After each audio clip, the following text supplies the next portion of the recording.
سامعین السلام علیکم ورحمۃ اللہ وبرکاتہ۔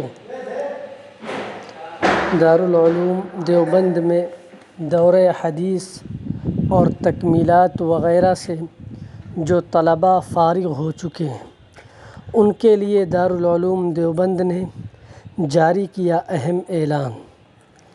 جن طلباء کا دارالعلوم سے تعلیمی سلسلہ منقطع ہو چکا ہے، دارالعلوم کی طرف سے ان کو اطلاع دی جاتی ہے کہ وہ 5 ذوالحجہ سن 1442 تک دارالاقامہ سے ضابطے کی تکمیل کے بعد اپنے کمرے سے اپنے تمام سامان لے جائیں۔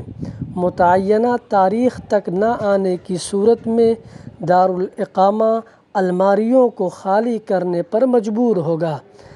اس اعلان نامے میں دستخط ہیں محتمم دارالعلوم دیوبند مفتی ابوالقاسم نعمانی کے۔